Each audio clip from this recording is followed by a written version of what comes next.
God. Okay, so like whenever you enter a input from a terminal, so like this is, we call it terminal, or sometimes we call it standard input. Okay, so whenever you enter it, doesn't matter whether you are inputting a word or a string or a number. Python treat it always as a string. Okay, and that is why before performing a mathematical operation on a number, we have to convert into a mathematical type. Okay, so what happened? So I'll quickly show you one thing. Let's say I'll quickly write a program, okay, which will simply ask a number equal to, and this is one another way, enter a number to write it down. Okay, so and now suppose I am performing a calculation on this. So let's say number into 2, and then here I'm printing it. Okay, and let me save it. ABC by, okay, and now I'm going to run it. So it's asking enter a number. Okay, suppose I have entered 7. Once I entered as a 7, what will happen? The 7, it Python doesn't treat 7 as a number. It will treat it as a string. Okay, when I enter, and it will do the string calculation. Logically, it should be 7 into 2, that is 14, not 77, right? It have done the string calculation, and that is why we have to first convert it. So what we have to do here, we have to convert the input. We can convert it here, or we can convert here as well. We cannot see your shell. What you are seeing right now? Oh, I think something is ID shell and solution 1. So we just see 77 and return, and then oh, nothing else. whatever I open a new, oh, that's a problem then.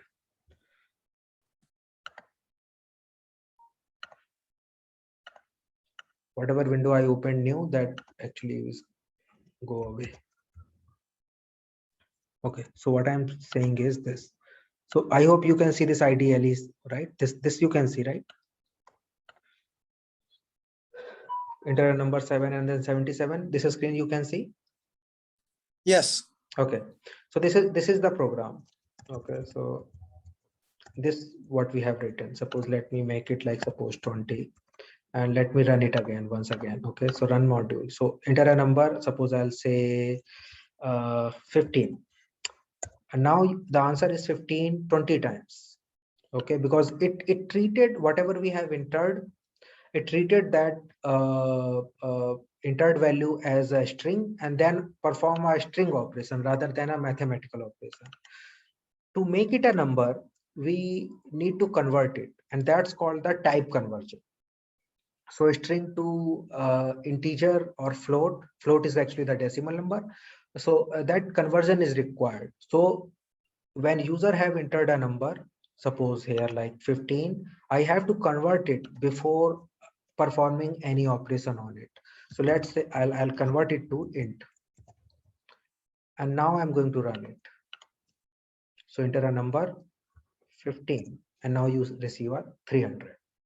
Okay, so the type conversion is very much required when your program is interacting with the user, because Python doesn't differentiate whatever user is entering. Whatever user entered into the program, Python treat everything as a string, plain string. So we have to keep this thing in mind.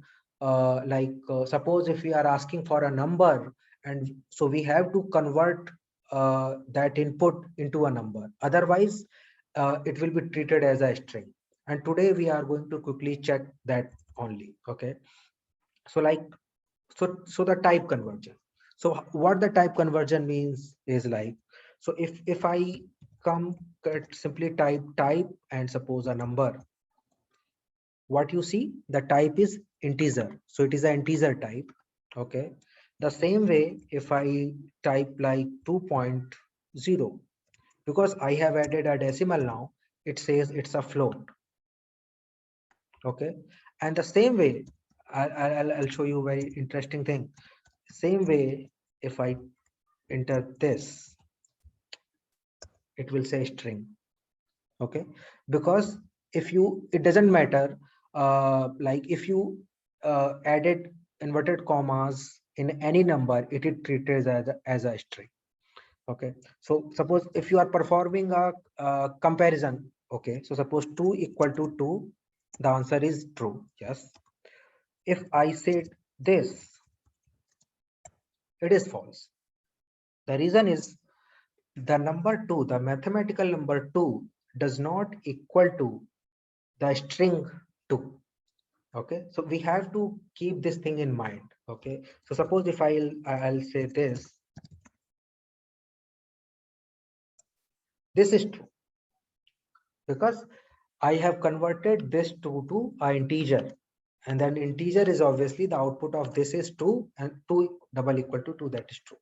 Okay, so whenever we perform a mathematical operation, we have to keep this thing in mind. The type conversion, this is actually called type conversion. When you treat like you convert from one type to another type. Remember, we have used a str function as well, right? When you have written your program, the str function around your age difference, correct? The reason is because when we have calculated the age difference was a mathematical value, that is actually suppose 2. Okay, but when we are utilizing it, when we are printing it, we want that number 2 as a string, not as a number. Suppose, so that again I'm going to show you here. So suppose if I'm going to write print, this is the suppose output, and I'll simply add do here. I'm not converting it. Okay, and save it. So I didn't convert it, do. Okay, so let's run that.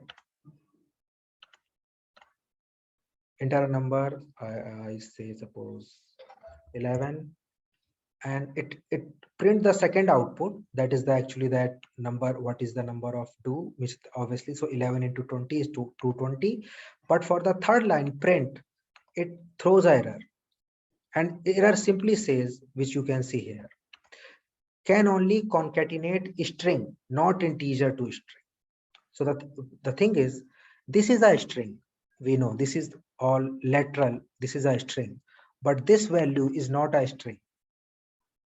So if we wanted to concatenate, we have to make it a string. Okay. Right now, the DO is actually a number. So how we can do? If I pass str and close the bracket. So now let me add one extra space here. That way it will be easily identifiable. And stuff. Okay. Now, if I'm going to run this, enter a number, let's say 11 again. Now you can see it has been added without any issue.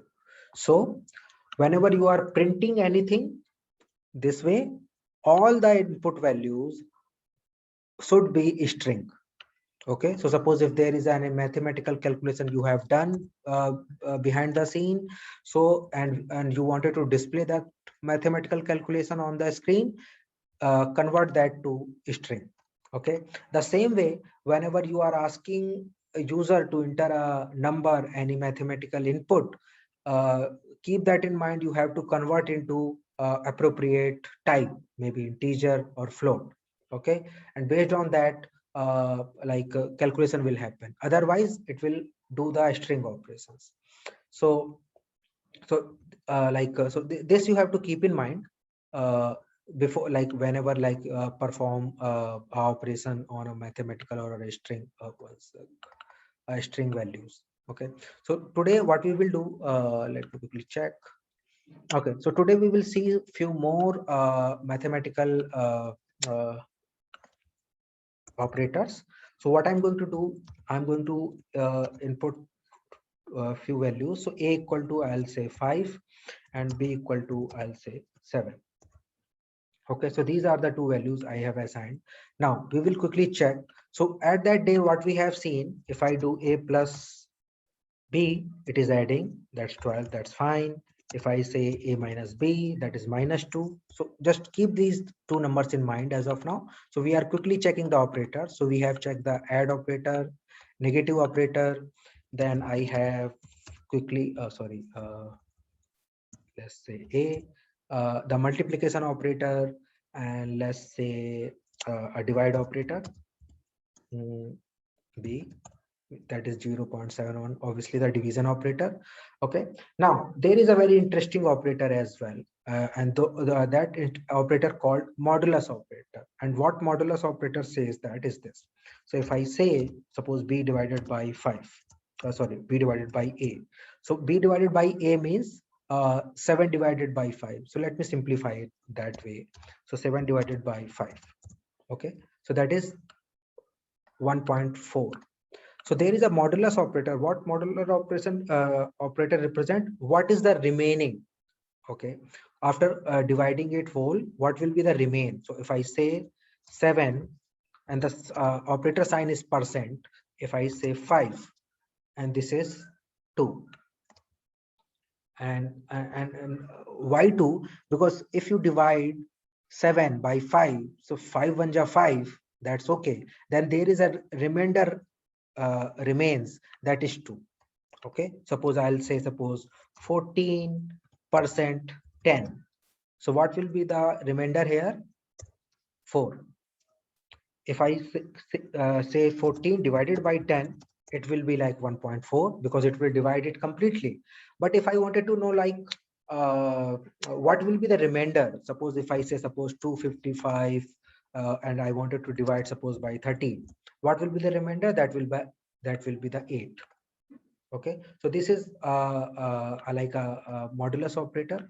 Then there is another operator called power operator. Okay, so power is like, in mathematical terms, like, like 2 to the power 2 square or 3 square or 4 cube, like values, right? So suppose if I say 2, now I have to use 2 stars. Okay, and I'll say, suppose 3. So what it does, 2 multiply 3 times, that is 8. Suppose if I say 4, that will be 16. Suppose if I say, suppose here 3, so that will be 64. Why? Because 4 multiply itself, it's actually a 4 cube. So 4 into 4 into 4, so that is 64. Okay, so this operator called modulus operator, this operator called power operator.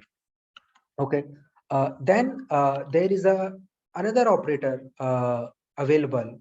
What it will do, that's actually called a integer divide. Okay, so till now what we have seen, suppose let me quickly do that again. 14 divided by 10, that is 1.4. 14 modulus 10, that is 4. What if I wanted to know, so this is a remainder, and what I wanted to know, like, what is the output exactly for this? If remainder is this, what is the output? So output will be, we can calculate by putting 2 divide sign. It says 1. Okay, so these two, if you see closely, these two operators displays like 10 1 ja 10, 10 1 ja 10, obviously, and then once you like do the all math, there is a 4 remainder. Okay, so let's say, suppose 21 divided by 11, let's say, so it is 1.90999 something. Okay, that's okay, it's a complete divide operation. Okay, now I am going to say 21 per modulus sign and then 11. It will say there will be a remainder of 10, because 11 1 ja 11, and then remainder will be 10. Okay, and now I wanted to know how many times like it have divided completely, so that is 1. So this is called, so double sign these. Okay, so let me put it here quickly. Okay, so divide, this is a sign, it will do the complete divide. Okay, this way. Percent is actually display the, it's called modulus or mod, or called mod. It display only the remainder. If I use double divide sign, it will do the integer division. What do we mean by integer division? If you see, when I did 14 divided by 10, it responded me by the pointer value, which is 1.4. So this is a decimal value. In Python, it is called float. Okay, but when I did 14 double divide by 10, it returns only 1. That's called a integer division. Okay, so this is just a math operator which we will use down the line. Okay, now there are few other operators available. Those are called comparison operator. Okay, those are greater than, lesser than, double equal to we have seen last time, not equal to we have seen. Okay, then equal to, greater than, lesser to, less than, greater than, equal to. Okay, so how it will work, let's quickly check. So let's say, okay, let's say 7 double equal to 5, the answer will be false, right? 4 does not equal to 5, the answer is true. Yes, 4 does not equal to 5. Let's say 4 is greater than 5, that is also false. 4 is less than 5, that's true.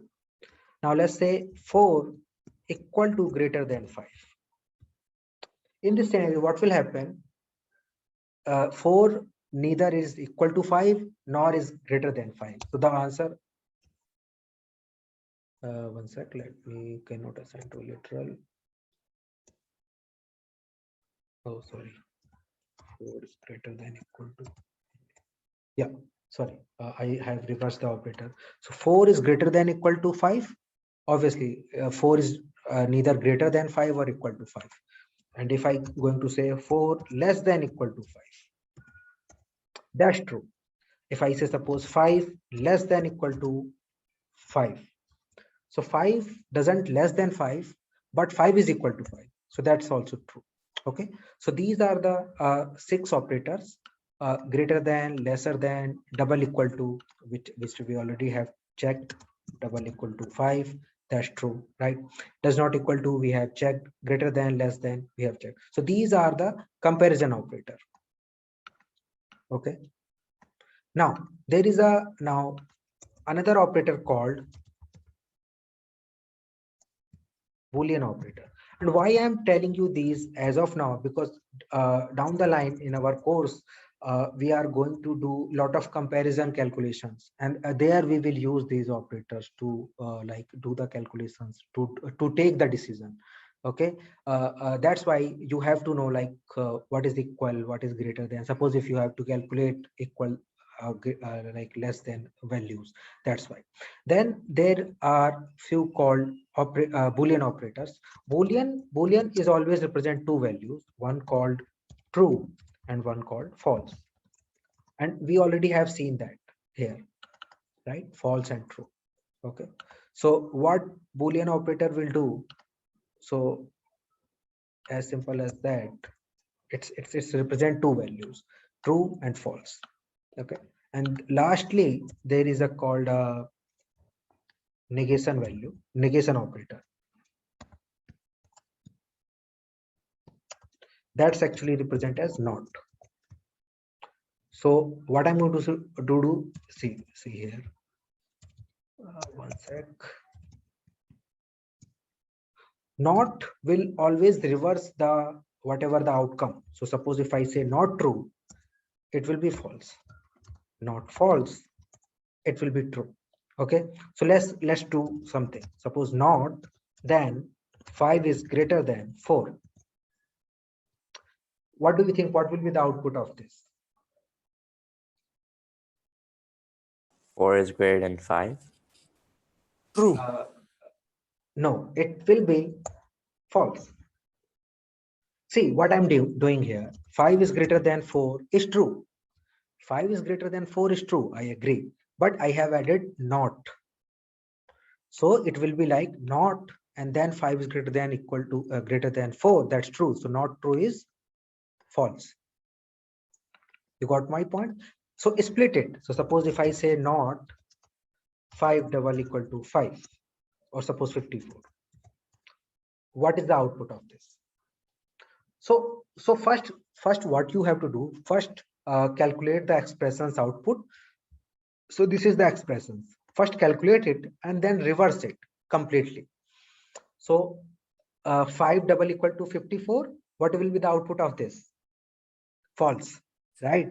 That's not true. So that's false and not, so negates, so just reverse it. So because it's false, so the output will be true.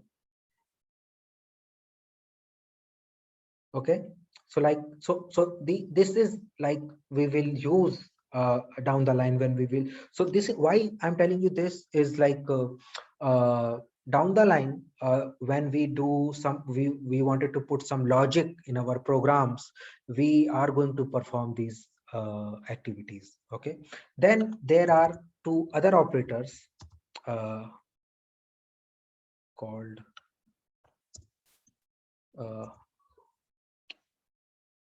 not this one, and or operator. Now what are these? So okay, I'll tell you. So these two values are actually these two values and or. These two operators are used a lot in condition check, in logic check. And how it is, let's see. So suppose if I said 5 is less than 50, okay, that's true. But I also wanted to check whether 45 is also less than suppose less than 50. So suppose if I say 5 less than 50 is true, okay, 45 is less than 50, it's true. But suppose if I wanted to perform action based on these two conditions, what my ask is, when both conditions are true, then only I'm going to perform it. So I'm putting a condition like both expressions should be true. And now how I have to like put it, that's where the and comes. Okay, so how I'm going to put that? 5 is less than 50 and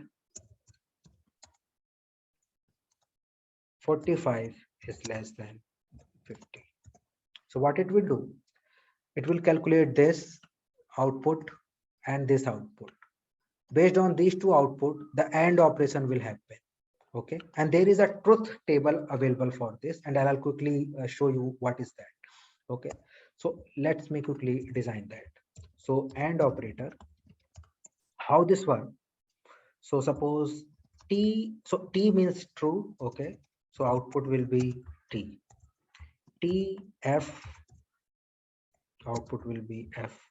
So in simple terms, for making it true, both expressions should give output as true. If any one of them is false, answer will be false. Okay, suppose F, that will be F. Okay, so let's quickly check. So 5 is less than 50, that's true. 45 is less than 50, that's true. So true and true, if I see come here, so true will give me the result true. Okay, let's make a change. So let's say come here, let's say 5 is greater than 50 and 45 is less than 50. So what I did here, I have made one expression false So this is false. 5 is not greater than 50, right? So this is false. So the output will be, so this is false. The second one is true. So false and true will return as false. So let's say it's false. And that applies on vice versa as well. Okay. So this AND operator is AND operator and OR operator, these two operators, AND and OR. And OR. These two operators are very much used when you wanted to put multiple conditions in one go. Suppose I wanted to buy an apartment, but my condition is the area should be suppose 500 square feet and the price should be suppose less than $400,000. Okay, then only I can buy. So if you see, I have put two conditions. What I have put, Atul can buy apartment only when area is at least 500 square feet, suppose. Okay, and the amount for that apartment should be less than suppose 500K. Okay, so this is like suppose a simple calculation. And so this is like a business condition, suppose. Okay, so I wanted to proceed with the apartment only when these two conditions satisfy. Okay, so let's quickly check. So suppose I'll say area equal to suppose 510 and amount equal to, let's say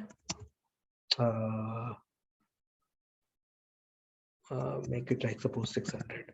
Okay, so now I have to check whether Atul can buy it or not. So I'll do the calculation. What calculation I'm going to do? So I'll check whether area is greater than or equal to 500. So greater than equal to 500. That is my first condition. And the amount should be lesser than or equal to 500. That's what we have decided here, right? So now I have to check whether Atul can buy it or not. The answer will be false. Atul cannot buy it. The reason is one of the condition is failing, and that condition is amount condition, right? So this AND operator is actually forcing all condition to be true, and that is why these two operators used a lot in programming language. Okay, just suppose if I'll give a relaxation. What I'll say, area should be greater than 500 or, okay, amount should be less than suppose 300. So here what I did means like either one is fine. Suppose if I get area is 500, that is also work for me. And if I can get apartment less than 300, that is also work for me. So I am fine with either one. In that case, so the same operators I'm going to use, same thing.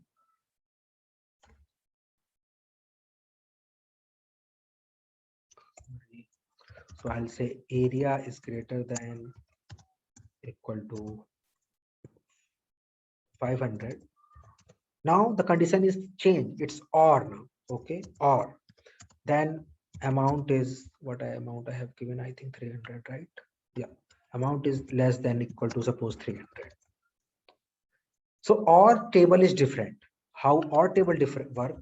OR operator.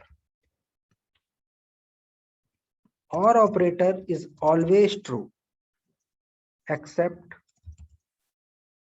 when both are false. So this is T, this is T, this is false.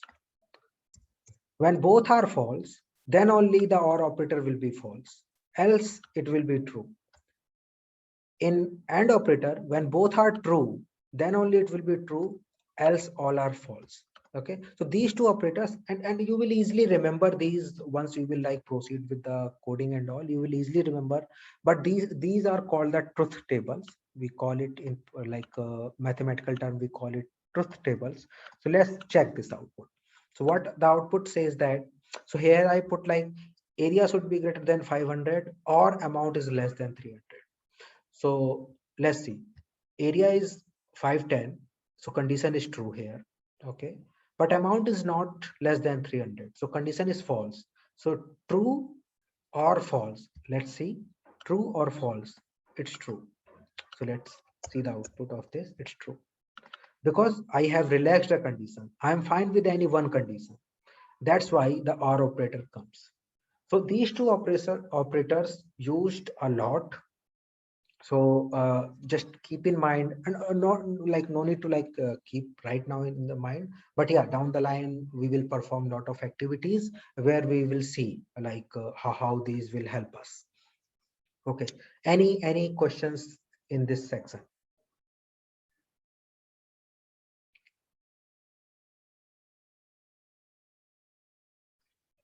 Okay, now let's quickly check three small function.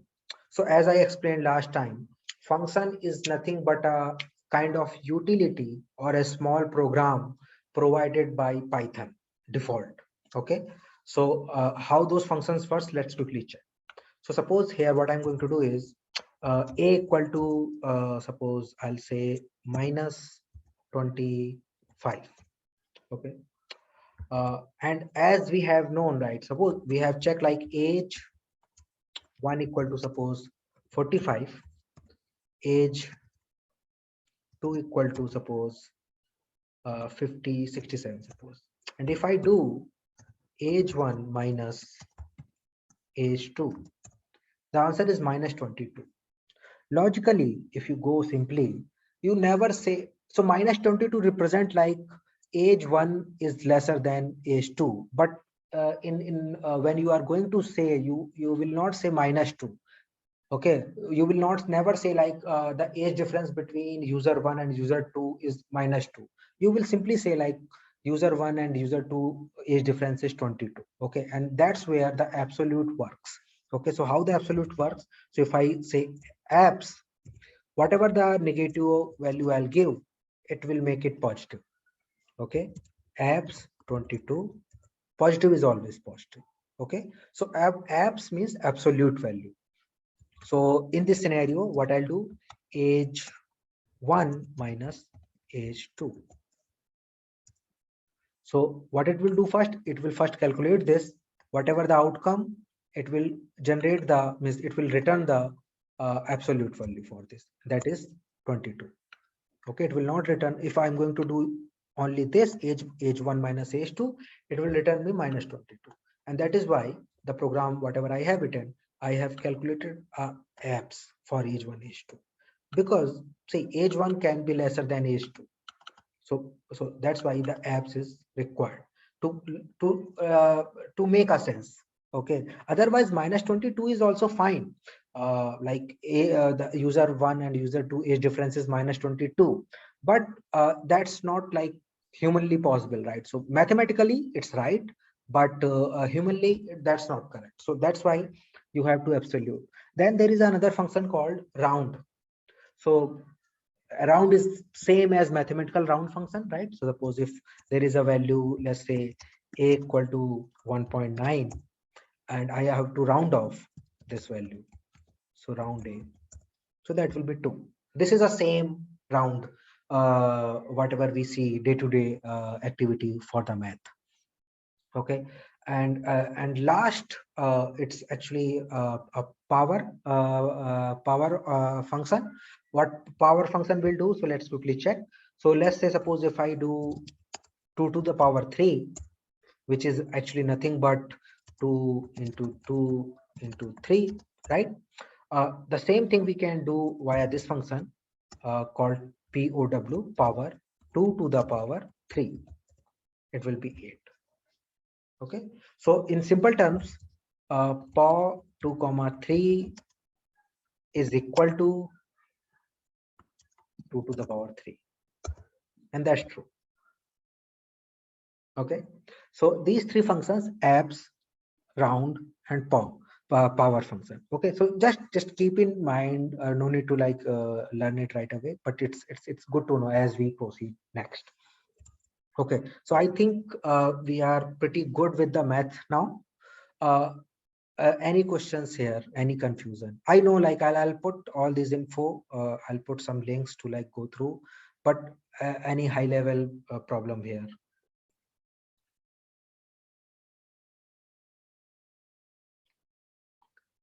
I'm taking it as a no. Okay, so let's quickly jump on the string now. So last time also we have like learned a lot about string, what is a string and all. So a string, so suppose I'm going to say f name, this is the variable name, and I'm going to say suppose I am learning Python. Okay, and I'm going to say f name. Anyway, so this is a string. So any value which we will pass with the quotes, with double quotes or single quotes, we treat it as a string. Now, a string is very much important because whatever you are going to print, whatever you are going to display to user, all those things are string. When user enters some value, those are string. So there are a lot of operations which we can perform on string. Okay, last time someone asked like why we use single quote or double quote when we are defining a string. To like uh, to remove the special meaning. So what I'm trying to say here is like, suppose if I say suppose fstr equal to, I wanted to write I'm good, suppose here. Okay, so it's fine if I'm going to write this. So fstr, it's okay. But if I'm going to write suppose fstr okay, one, suppose, okay, this is a name, and I wanted to use a inverted comma inside my string. So if I say suppose I am good, now if you see, this will not work because string has been how Python identify this is a string, because it will match, it always match all the inverted commas. Okay, so here it first find, okay, there is a single inverted comma, and then it found a last inverted comma. So inverted comma should always match. So here it is good in this example. But in this scenario, it found the very first inverted comma. Then after I, it found another inverted comma. And then it found the third one also. So it will throw error. So error says invalid syntax. And in this scenario, these double inverted comma works. So suppose if I say equal to double, now I can use a single inverted comma without any issue, double close, and I'm going to write fstr1.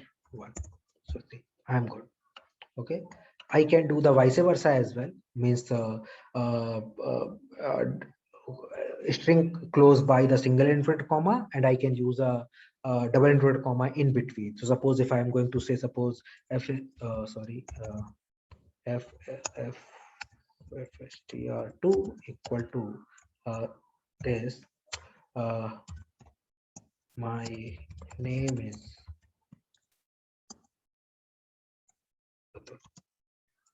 okay, fstr2. So you can see, so I highlighted my name, okay, by putting the double inverted commas. Okay, so that's why like inverted commas you can use. So if you suppose if the string itself, this is a, we call it a string. If a string doesn't contain any inverted comma, you can use any one. Like you can use single quote, you can use double quote. But if a string have any kind of inverted comma, you have to in that case use the another one. Whatever, suppose this string have double inverted comma, so I have to use single inverted comma to enclose. Here string have single inverted comma, that's why I have to use double inverted comma to enclose. Okay, that's the way like you have to proceed with the string. One more thing with the string. So till now we have seen I am entering only one liner string with the in variable. What if my string is too long? Okay, so suppose say I'll say lstr equal to, I wanted to say suppose a very long string. Okay, so suppose it will go into multiple lines, suppose. Okay, uh, and as soon as I hit enter, it will throw a error, because as soon as I hit enter, it treat it like I am done, and Python is start executing, and then it will fail. The reason is the string is not complete. Okay, so how I can enter a multi-line string? Multi-line means the line is going to, like, so whatever the string we are going to pass, that string is have a multiple lines. So how I'm going to do that? lstr equal to single inverted comma, double inverted comma, whatever. This is the first line. Now I wanted to enter a second line, so I have to use backslash. So backslash tell Python, boss, line is still there, don't execute this. Enter. I'll say this is the second line, and I wanted to still enter the third line. So this is the third line. Full stop. Now I wanted to, okay, I have entered the complete string. Let's close this. Okay, now I'll print lstr. So you can see. So the longer string can be entered this way. Suppose if there is a too much of data you wanted to enter, obviously nothing can be fit into one line. So obviously you have to enter it into a multiple line. And this is the way, by using backslash, you can tell Python, wait, there is some other string as well, which I wanted to put. So that's why. So you can see this is the first line. Okay, then it treated like the second line as a string, and the third line. Okay, so the longer string, the bigger string, you can assign to a variable this way. So this is like kind of multi-line assignment, we call it. Okay, so this is like multi-line assignment. Now we'll see three operations quickly with the string. Okay, so one operation we already have seen with the print command, but I'm going to repeat once again. So I'll say suppose word1 is hi, word2 equal to suppose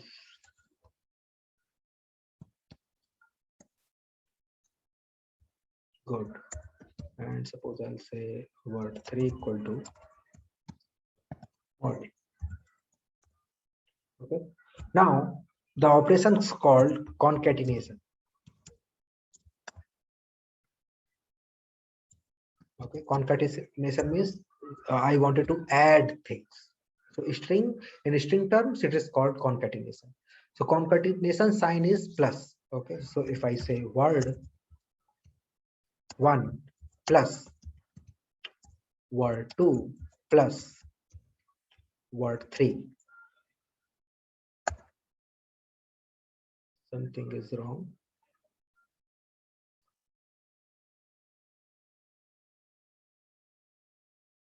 WRT, oh,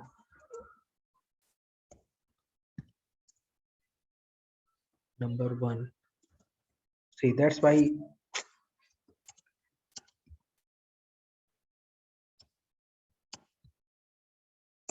Yeah, so it returns like hi, good morning, because it have taken these three values and concatenated each one. Obviously, we don't want to represent hi, good morning this way. I wanted a space in between. So you can do that as well by putting a space. Okay, so here what I did, word plus a space and then word 2. Hi, good. Okay, so this is called the concatenation. Just remember one thing. Suppose I'll make one more change. Suppose number equal to 256. Okay, now what I wanted to do, word1 plus number, number, and I wanted to make, suppose I'll put space colon space. Okay, suppose this. So what is the expectation? My expectation is it should print high colon then 256, but it will not. Can you tell me the reason? You can see that error as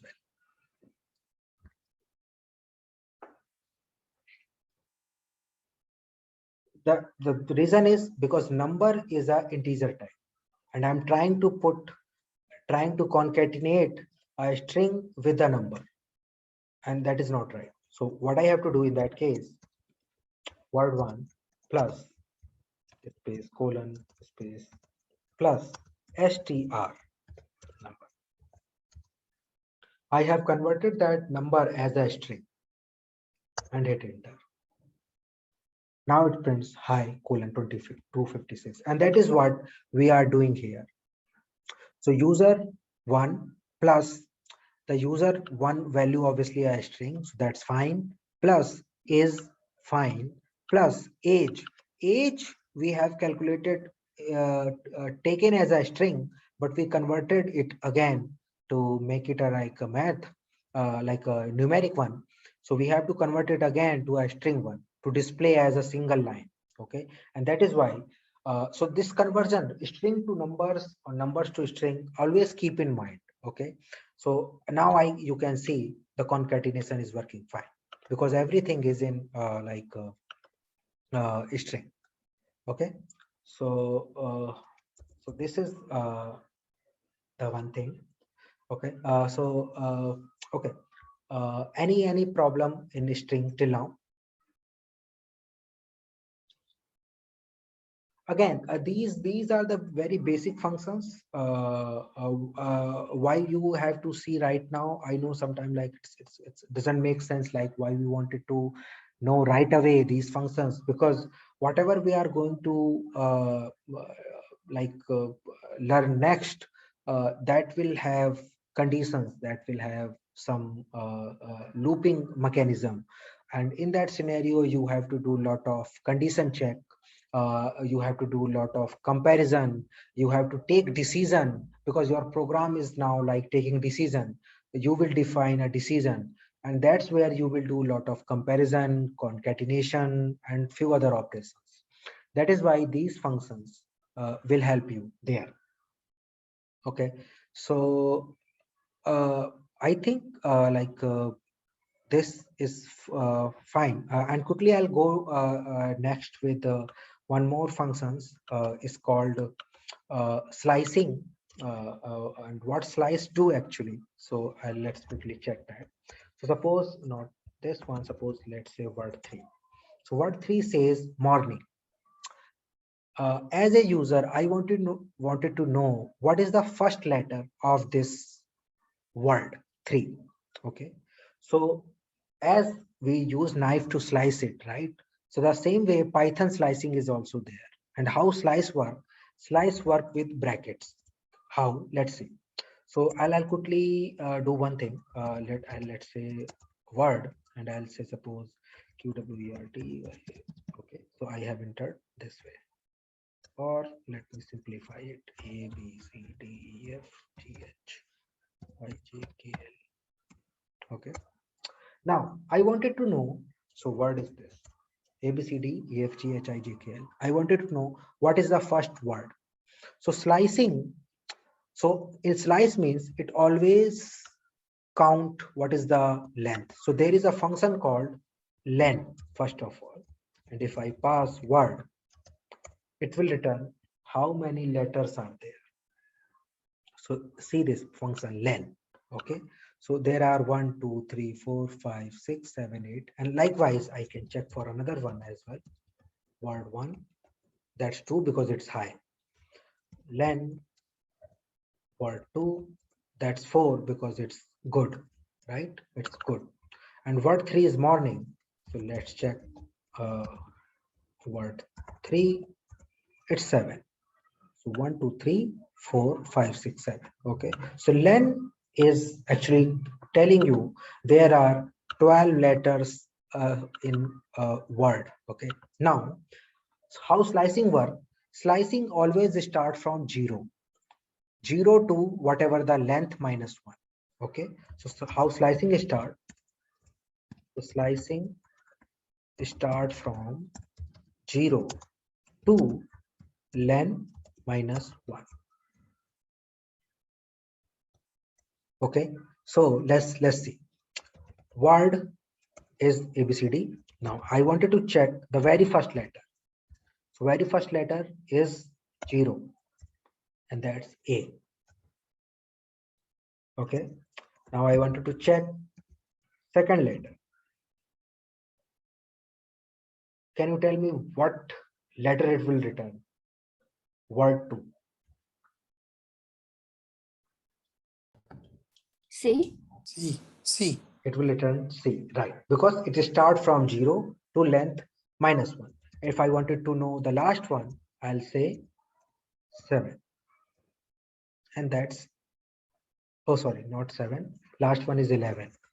So word 11 is L. Okay. So this is called slicing. Okay. Because we are slicing it. We are we have sliced each letter and then we are calculating it. There is one more term called dicing. Okay, and we will see in next few classes how slice and dice will help you. Okay, and I'm going to quickly show you how it works and how it helps. Okay, so suppose I wanted to check, suppose there is a password. Okay, I'll quickly show you an example.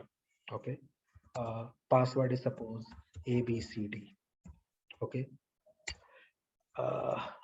oh, pass is, oh, sorry, my mistake. Pass is actually a reserved letter, that's why.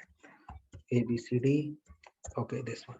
Now suppose there is a condition, when user create a password, the first letter should be A. Okay, and suppose user have input, suppose PQR. Okay, but your condition says, so you the condition says whatever the password user have entered, the first letter should be A, or not should, must be A. So how you are going to compare that? And that's where the slicing and dicing work. Okay, so let's check what is the first letter for user pass. And if I say 0, that will return me the first letter. Okay, now I wanted to see whether this is A or not. So again, I'm combining my previous operators. Okay, keep mind there. User pass 0. Is this equal to, double equal to A? And that says false. And that makes a condition. Okay, so suppose you have write down a program, and that program says, if user first letter is user entered value, suppose first letter is A, the password is correct. And if suppose first letter is other than A, the password is wrong. Suppose this is a silly example. Okay, so this condition will help you in that case, because it is comparing the user pass, the very first letter is A or not. Suppose the condition got changed, pass, suppose 0 once again, the first letter should be suppose P, the output will be true. So this is called slicing. Okay, there is another functionality available called dicing, and we will learn like in next class. So I hope like you guys have understood this. I'll put few more example program so you can play around here and there. Very basic things. If you are not able to do, not worry, no need to worry. We will learn slowly, so not a problem. So, but till now, anyone have any problem, anything which it's like a little bit difficult to understand?